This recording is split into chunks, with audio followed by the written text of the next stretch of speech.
بسم الله الرحمن الرحيم. السلام عليكم ورحمة الله وبركاته. إن الحمد لله نحمده ونستعينه، من يهده الله فلا مضل له ومن يضلل الله فلا هادي له، وأشهد أن لا إله إلا الله وحده لا شريك له، وأشهد أن محمدا عبده ورسوله. أما بعد. கண்ணியத்துக்கும் மார்க்கத்துக்கும் உரிய எல்லாம் அல்லாஹ்வின் நல்லடியார்களே, அல்லாஹ்வுடைய பேரருளால் அவரது பெரும் கிருபையால் இன்றைய தினத்திலே மகத்துவம் வாய்ந்த ஹஜ் பெருநாளை நாம் அனைவரும் அடைந்து இந்த தினத்திற்குரிய முதன்மையான கடமையாகிய பெருநாள் தொழுகையை நபிவழியில் நிறைவேற்றியவர்களாக பெருநாள் உரையை செவிமடுக்க வேண்டும் என்பதற்காக தேடலிலே நாம் அனைவரும் அமர்ந்திருக்கிறோம். இந்த சமயத்திலே பெருநாள் என்பது எதற்காக என்றால், மக்களுடைய எண்ண ஓட்டம், மக்களுடைய புரிதல் எப்படியாக இருக்கிறது என்றால், இந்த பெருநாள் என்பது நாம் ஒன்று சுகிக்க வேண்டும், உடுத்தி மகிழ வேண்டும், ஆனந்தமாய் சந்தோஷமாய் நம்முடைய குடும்பத்தோடு நம்முடைய நேரத்தை செலவழிக்க வேண்டும், குடும்பத்தார்களை சந்திக்க வேண்டும், மகிழ்ச்சியை பரிமாறிக்கொள்ள வேண்டும் என்பதாக இருக்கிறது. இதற்கு அனுமதி இருக்கிறது. இந்த பெருநாளுடைய தினத்திலே தரமானதை உண்ணலாம், பருகலாம், தரமானதை உடுத்தலாம், ஆனந்தமாய் சந்தோஷமாய் நம்முடைய குடும்பத்தாரோடு நம்முடைய நேரத்தை அமைத்துக் கொள்ளலாம். இதற்கெல்லாம் அனுமதி இருக்கிறது, தடை இல்லை என்றாலும் கூட இந்த பெருநாளுடைய தினம் ஏன் நமக்கு கொடுக்கப்பட்டிருக்கிறது என்பதை அல்லாஹ்வே தன்னுடைய வேதத்தின் வாயிலாக தெளிவாக எடுத்துக் சொல்கின்றார். குர்ஆனுடைய 22வது அத்தியாயம் சூரத்துல் ஹஜ்ஜிலே இடம்பெறுகின்ற 37வது வசனத்தை வாசியுங்கள். அல்லாஹ் சொல்கிறான், லை யனாலல்லாஹ லுஹூமுஹா வலா திமாஉஹா. ஹஜ் பெருநாளுடைய தினத்திலே எந்த பலிபிராணிகளை, ஆடுகளை, மாடுகளை, ஒட்டகங்களை அல்லாஹ்வுக்காக பிஸ்மில்லாஹி வல்லாஹு அக்பர் என்ற அந்த தக்பீரோடு, அந்த திக்ரோடு நீங்கள் அறுத்து பலியிடவிருக்கின்றீர்களோ, அதனுடைய மாமிசங்களோ ரத்தமோ அல்லாஹ்வை ஒருபோதும் சென்று சேராது. அதெல்லாம் நீங்கள் புசிப்பதற்காக, நீங்கள் அவைகளை அனுபவித்துக் கொள்ள வேண்டும். இந்த பிராணிகளை நீங்கள் அறுக்கிறீர்களே, இதன் வாயிலாக அல்லாஹ்விடத்தில் எது சென்று சேரும்? வலாகின் யனாலுஹு தக்வா மின்கும். உங்களுடைய உள்ளத்தில் இருந்து வெளிப்படக்கூடிய அந்த இறை அச்சம் இருக்கிறதே, அல்லாஹ் எஜமானன், அவனுடைய கட்டளை இதோ நான் கட்டுப்பட்டு விட்டேன், அவனுடைய கட்டளை இருக்கிற காரணத்தினாலே இந்த பலிபிராணியுடைய கழுத்திலே கத்தியை வைக்கின்றேன். அதே அவனுடைய கட்டளை இருக்கும் என்று சொன்னால் அதே கத்தியை மாற்றி என் கழுத்திலே வைப்பதற்கும் நான் தயங்க மாட்டேன் என்பதுதான் அந்த இறையற்றத்தினுடைய வழிபாடு. ஆக இறைவா, நீ சொல்லிவிட்டாய், உன்னுடைய கட்டளை, நீ எஜமானன், லா யுஸ்அலு அம்மா யஃஅலு வ ஹும் யுஸ்அலூன்.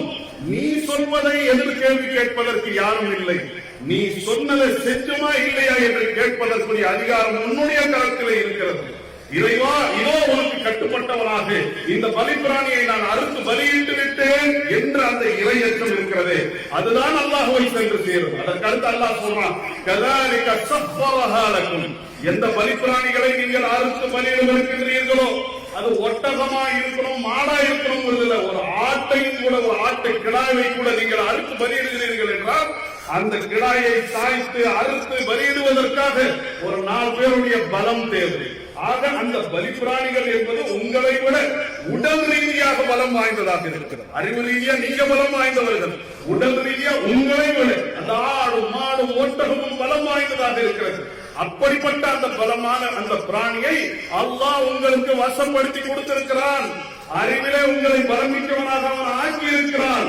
கதாலிக ஸஃபரஹா லக்கும். காங்கயத்தின் காளையாகவே இருந்தாலும் அதை லாவகமாக சாவகமாக சாய்த்து அதை அறுத்து அதிலிருந்து நீங்கள் புசித்து விடுகிறீர்களே. ஆக அல்லாஹ் ரப்பல் ஆலமீன் அதை உங்களுக்கு வசப்படுத்தி கொடுத்திருக்கிறான். அப்படியான இந்த பலிபிராணிகளை நீங்கள் அறுத்து பலியிடுகிறீர்களே, அறுத்து பலியிடுவதற்குரிய மகத்துவம் வாய்ந்த இந்த ஹஜ் பெருநாளை அல்லாஹ் உங்களுக்கு கொடுத்திருக்கிறானே. ஏன்? வெறும் உண்டு சுகிக்க வேண்டும் என்பதற்கா? உடுத்தி மகிழ வேண்டும் என்பதற்கா, அல்லது ஆனந்தமாய் சந்தோஷமாய் நம்முடைய அந்த இருப்பை அமைந்து கொள்ள வேண்டும் என்பதற்கா? இல்லை. லிதுகப்பிருல்லாஹ அலா மா ஹதாக்கும், எந்த நேர்வழியை அல்லாஹ் உங்களுக்கு கொடுத்திருக்கிறானோ அந்த நேர்வழியை அல்லாஹ்விடத்திலிருந்து பெற்றமைக்காக அல்லாஹ்வை தக்பீர் சொல்ல வேண்டும், அல்லாஹு அக்பர் என்று நீங்கள் சொல்ல வேண்டும் என்பதற்காகத்தான் இந்த பெருநாள் நமக்கு கொடுக்கப்பட்டிருக்கிறது. நோம்பு பெருநாளும் அதற்காகத்தான், ஹஜ் பெருநாளும் அதற்காகத்தான். அல்லாஹு அக்பர் என்று சொல்ல வேண்டும். அல்லாஹ் ரப்பல் ஆலமீன் நம்மை எப்படிப்பட்ட மார்க்கத்திலே வைத்திருக்கிறான் என்று சொன்னா, யாரும் எந்த குறையும் ஆக்கப்பூர்வமாக நம் மீது சொல்ல முடியாது, சிந்தனை ரீதியா சொல்ல முடியாது. போன போக்கில சேர்த்த வாரி அழைச்சிட்டு போலாமே தவிர ஆக்கப்பூர்வமாக அமர்ந்து இதோ இந்த குறைகள் இருக்கிறது, இது யதார்த்தத்துக்கு மாற்றமாக இருக்கிறது, இது இயற்கைக்கு மாற்றமாக இருக்கிறது, இது அறிவியலுக்கு மாற்றமாக இருக்கிறது என்று ஒன்றை யாருக்காக சுட்டிக்காட்ட முடியாதுங்கிற அளவிற்கு மிக உயர்தரமான நேர்வழியிலே அல்லாஹ் அமைத்திருக்கின்றார். பரிபிராணிகளை நீங்கள் அறுத்து பலியிடுகிறீர்கள், அந்த அறுத்து பலியிடக்கூடிய அந்த விஷயத்துல கூட மற்ற யாரும் உங்கள் மீது குறை சொல்ல முடியாது. மத்த யாரும் என்னங்க நீங்க இந்த பலிபிராணியை தண்ணியில முங்க வச்சு சாவடிச்சிட்டீங்களே, அப்படியே நீங்க வச்சு ஒரே போட்டு 2 துண்டு ஆக்கி விட்டீர்களே, அல்லது கதவனுடைய இடுக்கில வச்சு இந்த பலிபிராணியை நீங்க கொன்று விட்டீர்களே, யாரும் சொல்ல முடியாது. எந்த சிரமமும் இல்லாம ஏதோ 1 செகண்ட் 2 செகண்டுடைய சிரமம், அதை தவிர அந்த மூளைக்கு செல்லக்கூடிய அந்த நரம்புகள் கருப்பட்டு விட்டது என்று சொன்னா எந்த சிரமமும் அந்த பலிபிராணிக்கு கிடையாது என்று அறிவியல் பூர்வமாக நிரூபிக்கப்பட்ட வழிமுறையாக அல்லாஹ்வின் புறத்திலிருந்து நமக்கு கொடுக்கப்பட்டிருக்கிறது. அதற்காக அல்லாஹ்வை நாம் தக்பீர் சொல்ல வேண்டும், அல்லாஹு அக்பர் என்று நாம் சொல்ல வேண்டும். அல்லாஹ் எப்படிப்பட்ட மார்க்கத்தை கொடுத்திருக்கிறான் தெரியுமா? உறுதிமிக்க மார்க்கம், சிந்தனை மிக்க மார்க்கம், ஆக்கப்பூர்வமான மார்க்கமாக அல்லாஹ் நம்முடைய கரத்திலே இந்த இஸ்லாத்தை கொடுத்திருக்கின்றான்.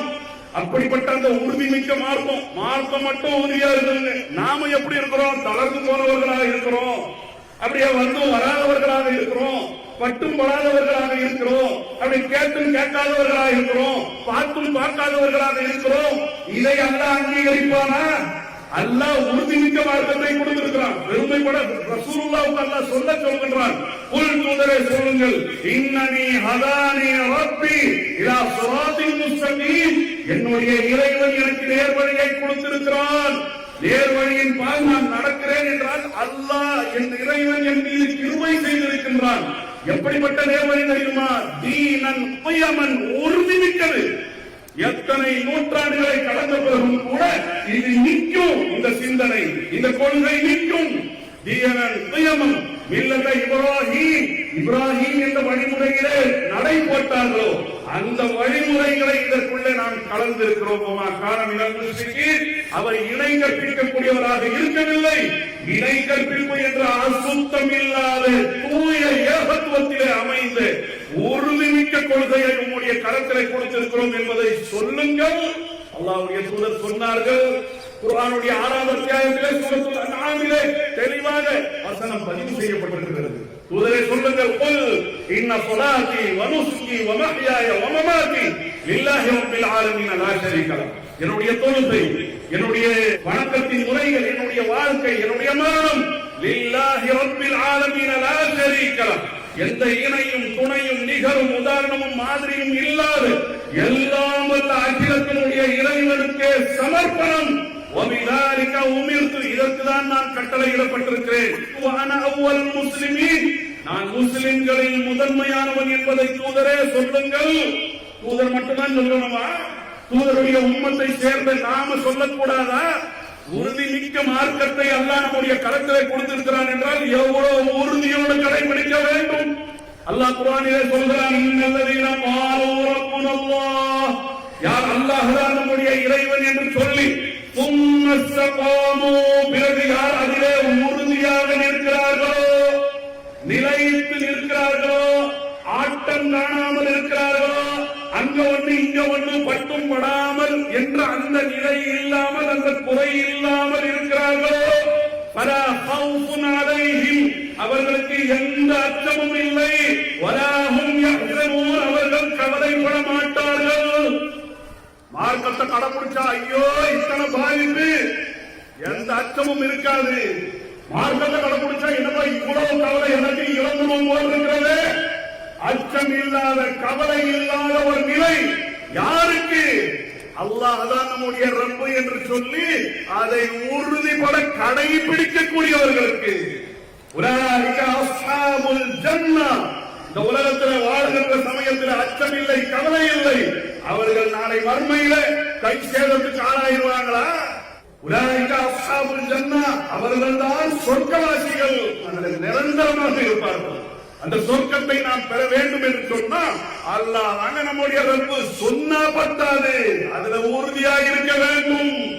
என்னுடைய ஈமான் எப்படி, என்னுடைய நம்பிக்கை எப்படி, என்னுடைய நடவடிக்கை எப்படி, என்னுடைய வணக்க வழிபாடுகள் எப்படி, என் திருமணம் எப்படி, என் குடும்பத்தினுடைய திருமணம் எப்படி, என்னுடைய வாழ்க்கை எப்படி, என்னுடைய வியாபாரம் எப்படி, என்னுடைய குடும்பம் வாங்கல் எப்படி, எல்லாத்தையும் அல்லாஹ்வுடைய கட்டளை. வியாபாரம் செய்வேன், அதற்குள்ள வட்டி இருக்காது. வியாபாரம் செய்வேன், திருட்டுத்தனம் அதற்குள்ள இருக்காது. வியாபாரம் செய்வேன், அதற்குள்ள ஏமாற்றம் இருக்காது. இதெல்லாம் அல்லாஹ் சொல்லக்கூடிய கட்டளைகள். திருமணம் முடிப்பேன், எளிமையா முடிப்பேன். திருமணம் முடிப்பேன், மகள் கொடுத்து திருமணம் முடிப்பேன். திருமணம் முடிப்பேன், நபி வழியில் அடிப்படையில அமைப்பேன். எங்க வீட்டினுடைய குடும்பத்தினுடைய ஜனாசாக்கள் இருக்கும். எப்படி ஊருடைய பழக்கம் என்ன, குடும்பத்தினுடைய வழக்கம் என்ன, அந்த அடிப்படையில இருக்காது. அல்லாஹ் சொன்ன அடிப்படையிலே, அல்லாஹ்வுடைய தூதர் சொன்ன அடிப்படையிலே இப்படி கடைபிடிச்சா எத்தனை சோதனைகள் நம்மை வந்தாலும் சரி அச்சம் இருக்காது, பயம் இருக்காது. அச்சம் இல்லை, அச்சம் இல்லை, அச்சம் என்பது இல்லையே அப்படின்னு பள்ளிக்கூடத்தினுடைய அந்த இதுகளை எழுதி போட்டுப்பாங்க. பிரபலமான கவிஞர் பேசினார் என்று அதெல்லாம் வாய் வார்த்தையாகத்தான் இருக்கும். சிந்தனை ரீதியாக அதை அனுபவிக்க வேண்டும் என்று சொன்னால் அல்லாஹ் சொல்றான அந்த நீடிப்பு தன்மை நம்மிடத்தில் இருக்க வேண்டும். சுஃபியான் இப்னு அப்துல்லாஹ் ரலியல்லாஹு அன்ஹு அவர்கள் அல்லாஹ்வுடைய தூதர் ஸல்லல்லாஹு அலைஹி வஸல்லம் அவர்களிடத்தில் வருகிறார்கள். வந்து கேக்குறாங்க, குல்லி ஃபில் இஸ்லாமி கௌலன் லா அஸலு அன்ஹு அஹதன் பஅதக. தூதரே, இஸ்லாத்திலே உள்ள சிறப்பான ஒரு விஷயத்தை எனக்கு சொல்லித் தாருங்கள். நீங்கள் சொல்லிக் கொடுத்த பிறகு வேற யாரிடத்திலையும் அதை பற்றி எல்லாம் கேட்க வேண்டிய அவசியம் எனக்கு ஏற்படக்கூடாது என்ற ஒரு நிபந்தனையோடு கேட்ட அந்த சமயத்தில் ரசூலுல்லாஹ் பெரிய பயானம் பண்ணாங்க, பெரிய மாநாடு நடத்தினார்கள், பல பேச்சாளர்களா வந்து பேசினார்கள். இல்ல, ஒத்த வார்த்தையில முடிக்கிறாங்க, சொல்லுங்கள் ஆமன்து பில்லாஹ், நான் அல்லாஹ்வை நம்பினேன். ஈமான் கொள்ளுங்க. சும்மா சொல்லி பிறகு அந்த ஈமான் தான் உறுதியா நில்லுங்க. உறுதியா நில்லுங்கன்னா அல்லாஹ்வை நான் ஏற்றுக்கொண்டேன், லா இலாஹ இல்லல்லாஹ், அல்லாஹ்வை தவிர வணக்கத்திற்குரியவன் யாரும் இல்லை என்றால் அங்க ஷைத்தான் எனக்கு கடவுள் இல்லை, என்னுடைய ஆசாபாசம் எனக்கு கடவுள் இல்லை, என்னுடைய மனோ இச்சை எனக்கு கடவுள் இல்லை, என்னுடைய குடும்பத்தினுடைய வழக்கம் பழக்கம் அது எனக்கு கடவுள் இல்லை, என்னுடைய பெரியார்கள் முன்னோர்கள் மூதாதையர்கள் ஆன்மீக தலைவர்கள் அவர்கள் எனக்கு கடவுள் இல்லை, அவர்கள் எனக்கு கட்டளையிட முடியாது. மார்க்க விஷயத்தில் அல்லாஹ்வுடைய கட்டளைப்படி நான் செயல்படுவேன். இது நம்மிடத்தில் இருக்க வேண்டும். இதுதான் இப்ராஹிம் அலைஹிஸ்ஸலாம் அவர்களிடத்தில் இருந்தது. எல்லாத்தையும் அல்லாஹ்வுடைய அந்த கட்டளைக்காக அர்ப்பணித்தார்கள். குர்ஆன்ல அல்லாஹ் சொல்றான் 14வது அத்தியாயத்தில் பார்க்கலாம், இன்ன இப்ராஹிம் இருந்தார்கள். எப்படி இருந்தாங்க? கான உம்மத்தன், ஒரு சமூகமாக, ஒரு உம்மத்தாக இருந்தார்கள். ஒரு உம்மத்துனா அதுல ஆயிரக்கணக்கில் லட்சக்கணக்கில் மக்கள் இருப்பார்கள். ஆக அப்படியான ஒரு லட்சக்கணக்கான மக்களுக்கு சமமானவர்களாக இப்ராஹிம் அவர்கள் இருந்தார்கள். கான உம்மத்தன் எப்படி இருந்தாங்க? என்ன அம்சம் இருந்தது? இப்ராஹிம் அலைஹிஸ்ஸலாம் அவர்களுக்கு பல தலைங்க, பல கையுங்க, பல காலுங்க, அப்படியே உடல் இருந்த பலமெல்லாம் பார்த்தீங்கன்னு கேட்டா அதெல்லாம் கிடையாது. எல்லாம் நார்மலா நம்மள மாதிரி தான் இருந்தார்கள். உள்ளத்தினுடைய உறுதி இருந்தது. அடுத்து அல்லாஹ் சொல்றான், இன்ன இப்ராஹிம கான உம்மத்தன், இப்ராஹிம் அவர்கள் ஒரு சமூகமாக இருந்தார்கள். எந்த அம்சத்தில்? கானிதன் லில்லாஹ், அல்லாஹ்வுக்கு கட்டுப்பட்டு நிற்பதிலே இருந்தார்கள். ஹனீஃபன், தூய்மையாக இருந்தார்கள்.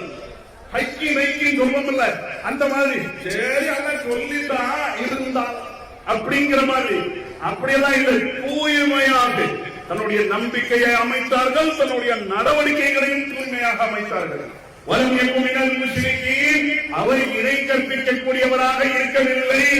ஷாக்கிரன் லிஅன்உமிஹி, நம்முடைய இறைவனுடைய அருட்கொடைகளுக்கு நன்றி செலுத்தக்கூடியவர்களாக இருந்தார்கள்.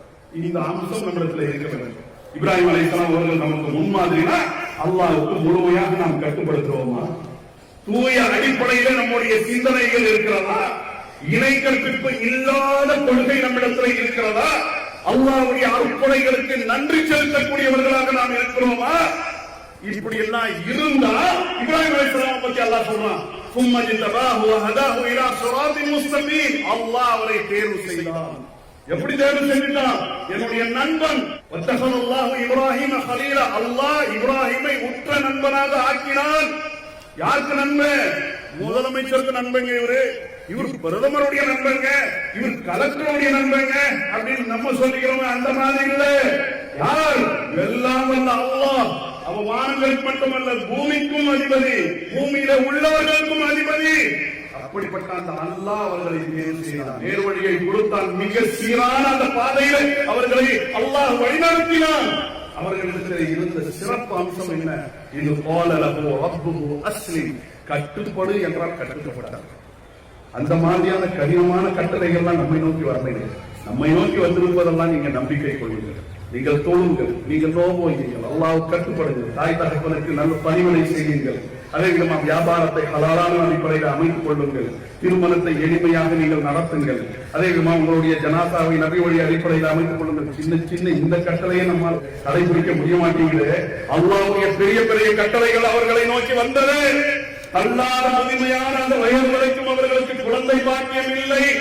குழந்தை பாக்கியம் இல்லாத அந்த சமயத்தில் அல்லாஹ்விடத்துல மீண்டும் மீண்டும் கேட்கிறாங்க, ரப்பி ஹப்லி மினஸ் ஸாலிஹீன். ஸாலிஹான பிள்ளையை கொடு. அல்லாஹ் ஸாலிஹான பிள்ளையாக இஸ்மாயில் அலைஹிஸ்ஸலாம் அவர்களை கொடுத்தான். கொடுத்ததோடு சோதனையும் கொடுத்தான். உன் மனைவியையும் பச்சிளம் குழந்தையும் போய் பாலைவனத்திலே விட்டு வர வேண்டும். எந்த மக்காவை நோக்கி இன்றைக்கு நம்முடைய உள்ளங்கள் எல்லாம் ஈர்க்கப்படுகிறதோ, மக்காவுக்கு போயிட்டு வந்துடக்கூடாதா? என்ன ஹஜ்ஜுடைய சமயத்துல நம்முடைய நகரத்தில் உள்ள பலருக்கு ஹஜ்ஜுடைய வாய்ப்பு கிடைத்தது, எனக்கு கிடைக்கவில்லையே. ஆவல் இருக்கிறதே, ஆர்வம் இருக்கிறதே. அந்த மக்கா யாரை கொண்டு அல்லாஹ் ஆபாதாக்கினான்? இந்த பச்சிளம் குழந்தையை கொண்டு, அவர்களுடைய தாயாரை கொண்டு. அப்ப அல்லாஹ்வுடைய சோதனை வருகிறது. உங்களுடைய பச்சிளம் குழந்தையையும் மனைவியையும் கொண்டு போய் அந்த பாலைவன பெருவழிகளை விட்டு விட்டு வாருங்கள். பாலைவன பெருவழியில உடுப்புக்காக வருவாங்க. அல்லாஹ்வுடைய கட்டளை. அப்ப வரலாறு எப்படி பதிவு செய்யப்பட்டிருக்கிறது? நபி இப்ராஹிம் அலைஹிஸ்ஸலாம் அவர்கள் ஈராக்குடைய உர் என்ற பகுதியில் பிறந்தார்கள். அங்கே ஏகத்துவத்தினுடைய பிரச்சாரம் செய்தார்கள். அந்த மக்கள் ஏற்றுக்கொள்ளவில்லை. தீக்குண்டத்தில் தூக்கி போட்டாங்க. போப்பா உங்களுடைய சங்காத்தம் வேணாம் என்று சொல்லி அந்த மக்களை நிராகரித்து விட்டு அவர்கள் பலஸ்தீனுக்கு சென்றார்கள். பலஸ்தீன் எங்க இருக்கிறது, மக்கா எங்க இருக்கிறது, அங்கிருந்து வர வேண்டும் என்று சொன்னா இந்த மாதிரி நம்முடைய காலகட்டத்தில் இருக்கிற மாதிரி பெரிய ஹெலிகாப்டர் இருந்ததா, பெரிய விமானங்கள் இருந்ததா, அல்லது BMW பென்ஸ் கார் இருந்ததா? இல்லையே. சாதாரண வாகனங்களா அல்லது நடந்து வந்திருப்பார்கள். அங்கிருந்து வர்றாங்க பாலைவனம் பெருவழியிலே. அன்றைக்கு ஆஜர் அவர்கள் சொல்கிறார்கள், வெறும் ஒரே ஒரு மரம் மட்டும் தான் இருந்தது. அந்த காபா ஆலயத்தை நம்ம பார்க்கிறோமே, அதற்கு பக்கத்துல ஒரு சின்ன மரம் இருந்தது. அந்த மரத்திற்கு அருகாமையில ஒரு பேரிச்சம்பழத்தினுடைய பையை, ஒரு தண்ணியுடைய ஒரு பையை வைத்து விட்டு அப்படியே நடைய கட்டுறாங்க. கேட்கிறாங்க ஆஜர் அவர்கள், யா இப்ராஹிம் ஐன தذهب وتتركنا بهذا الوادي الذي ليس فيه انس ولا شيء.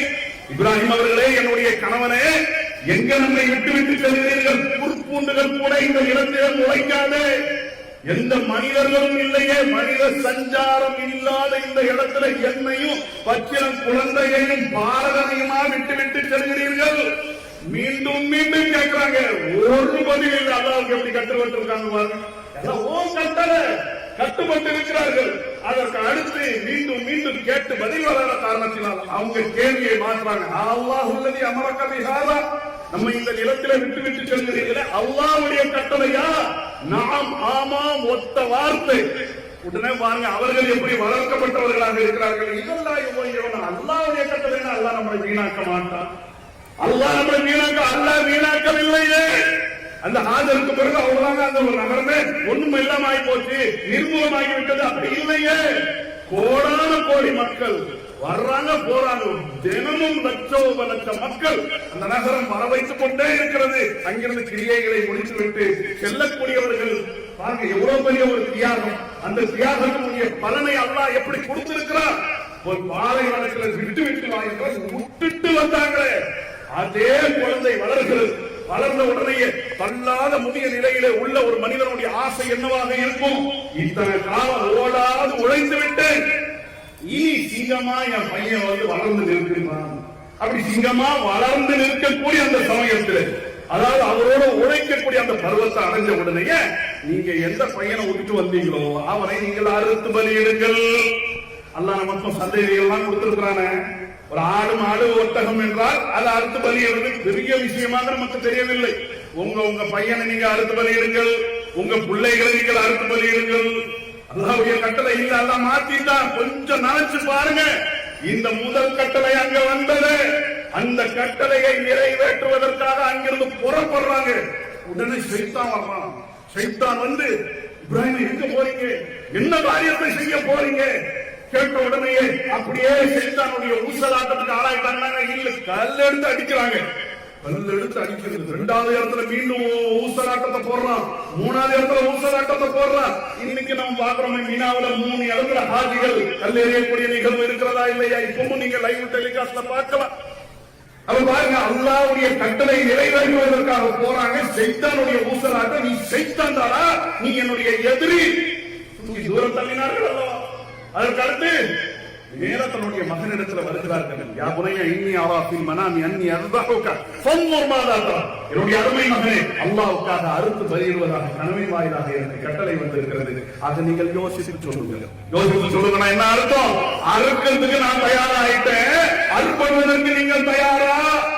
பரம்மா அஸ்லமா, கண்களை குளமாக்கக்கூடிய அந்த நிகழ்வு குர்ஆனுடைய 37வது அத்தியாயத்திலே தெளிவாக நீங்கள் பார்க்கலாம். பரம்மா அஸ்லமா, அறுப்படுவதற்கு மகன் தயார், அறுப்பதற்கு தந்தை தயார்.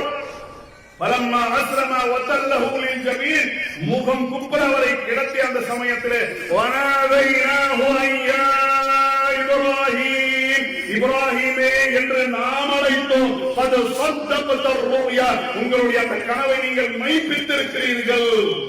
இன்ன ஹாதா லஹுவல் பலாஉல் முபீன், இது மிக தெளிவான சோதனை.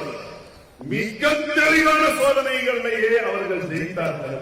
சின்ன சின்ன சோதனைகளை நாம ஜெயிக்கிறோமா என்பதுதான் இங்கே. ஆக நம்முடைய நிலைகளை நாம் மேம்படுத்த வேண்டும். நபி இப்ராஹிம் அலைஹிஸ்ஸலாம் என்ற மிக உறுதிமிக்க ஒரு முன்மாதிரியை அல்லாஹ் நமக்கு கொடுத்திருக்கிறார். உறுதிமிக்க முன்மாதிரியை நம்முடைய கரத்தில் வைத்துக் கொண்டு தடுமாறக்கூடிய அடிப்படையில் நம்முடைய நிலைகள் இருக்கக்கூடாது. அல்லாஹ்வுடைய கட்டளைக்கு முழுமையாக சிரம் பணியக்கூடியவர்களாக இருக்க வேண்டும். அதிலே உறுதியோடு அந்த கொள்கையில இருக்க வேண்டும். கொள்கை உறுதி என்பதுதான் மகத்தான விஷயம். அல்லாஹ் சொல்றான், தூய இந்த மார்க்கத்திற்காக உங்களுடைய முகத்தை நீங்கள் முழுமையாக சமர்ப்பித்து விடுங்கள். முழுமையாக நின்ற அடிப்படையிலே, நிலைத்த அடிப்படையிலே இந்த மார்க்கத்தை நீங்கள் கடைபிடிங்கள். ஃபித்ரத்தல்லாஹ், அல்லாஹ் கொடுத்த இயற்கையான மார்க்கமாக இருக்கிறது. லா தப்தீல லிஹல்கில்லாஹ், அல்லாஹ்வுடைய படைப்பிலே எந்த மாறுதலும் கிடையாது. அல்லாஹ்வுடைய கொள்கையிலே எந்த மாறுதலும் கிடையாது. வலாகின் அக்ஸரன் நாஸி லா யஅலமூன், மனிதர்களில் மிக அதிகமானவர்கள் இதனுடைய அருமை பெருமைகளை சிறப்பை விளங்காதவர்களாக இருக்கிறார்கள், அறியாதவர்களாக இருக்கிறார்கள். ஆக அறிந்து கொள்ளுங்கள். உறுதிமிக்க இந்த மார்க்கத்தை உறுதியாக கடைபிடியுங்கள். அல்லாஹ்விடத்திலிருந்து ஒரு கட்டளை, அல்லாஹ்விடத்திலிருந்து ஒரு நாள் வருவதற்கு முன்னால், அந்த நாள் வரும் என்றால் அந்த நாளை யாரும் தடுக்க முடியாது. தடுக்க முடியாத ஒரு நாள் வருவதற்கு முன்னால் இந்த மார்க்கத்தை உறுதியோடு கடைபிடியுங்கள் என்று அல்லாஹ் சொல்கிறார். ஆக இந்த ஹஜ் பெருநாள் மகத்துவம் வாய்ந்த இந்த நாளிலே நாம் உறுதி எடுத்துக் கொள்ள வேண்டும். இறைவாதி கொடுத்திருக்கின்ற மார்க்கம் உறுதி மிக்கது. இந்த மார்க்கத்தை உறுதியோடு நான் கடைபிடிப்பேன். இந்த மார்க்கத்திலே நான் நீடித்து நிலைத்து நிற்பேன். வலா தஹினு வலா தஹ்சனு, தளர்ந்து விடாதீர்கள், கவலை கொள்ளாதீர்கள். வஅன்துமுல் அஅலௌன இன் குன்தும் முஃமினீன், நீங்கள் மூமின்களாக இருப்பீர்கள் என்றால் நீங்கள் தான் வெற்றி அடைவீர்கள், நீங்கள் தான் உயர்வை பெறுவீர்கள். நாம் அனைவரும் வெற்றி அடைய வேண்டும், உயர்வடைய வேண்டும் என்பதற்காக வாழக்கூடியவர்கள். அந்த உயர்வு என்பது இந்த கொள்கையை கடைபிடிப்பதில் இருக்கிறது. அந்த உயர்வு என்பது, வெற்றி என்பது இந்த கொள்கையிலே நீடிப்பதிலே இருக்கிறது என்பதை கவனத்தில் கொண்டு இந்த பெருநாளுடைய தினத்திலே நாம் அனைவரும் சபதம் ஏற்று நிலையான அடிப்படையிலே அல்லாஹ்வுடைய இந்த மார்க்கத்தை கடைபிடிக்கக்கூடிய நல்ல மக்களாக திகழ வேண்டும். அல்லாஹ் இதற்கு அருள் புரிவானாக.